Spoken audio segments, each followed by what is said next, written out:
श्रीमद् भागवत का एक श्लोक भी पढ़ लें, आधा श्लोक भी पढ़ लें या एक पद भी पढ़ लें तो अभी पूरे भागवत को पढ़ने का फल मिलता है। श्रीमद् भागवत जब शुरुआत होती है तो कौन सा श्लोक है? सच्चिदानंद रूपाय विश्वोत्पत्त्यादि हेतवे तापत्रय विनाशाय श्री कृष्णाय वयम नुमः। इस श्लोक को पढ़ने से ही पूरे भागवत पढ़ने का फल मिल जाता है। और भी कोई भी श्लोक, एक श्लोक भी पढ़ें। कृष्णाय वासुदेवाय देवकी नंदनाय च नंद गोप कुमाराय गोविंदाय नमो नमः। यह भी श्लोक भागवत में आता है कि कुंती जी कृष्ण भगवान की प्रार्थना करके कहती हैं। कोई भी श्लोक या आधा श्लोक या एक पाद भी कोई पढ़ता है तो उसे पूरे भागवत पढ़ने का फल मिल जाता है।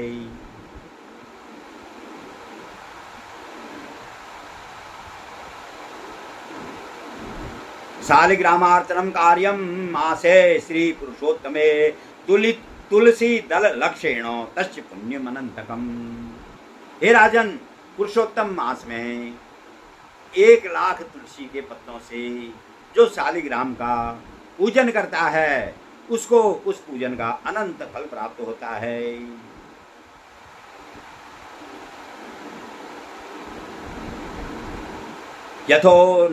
यथोक्त व्रतिनम दृष्ट्वा मासे श्री पुरुषोत्तमे यमदूता पलायन्ते सिंहम दृष्ट्वा यथा गजः। हे राजन, जो इस पुरुषोत्तम मास में व्रत करता है,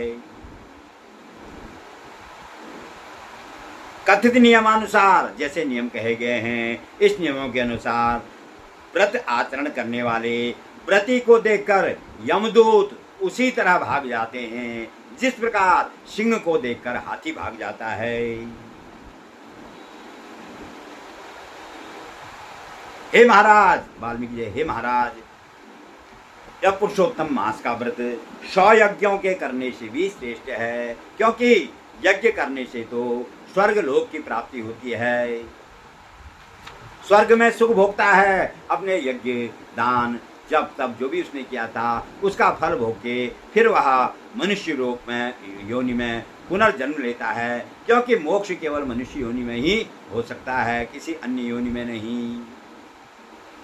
लेकिन पुरुषोत्तम मास का जो व्रत करता है उसे स्वर्ग लोक की प्राप्ति नहीं होती है, उसे तो पुरुषोत्तम भगवान के धाम गोलोक की प्राप्ति होती है और वह सदा भगवान के सान्निध्य में रहकर परम आनंद प्राप्त करता है।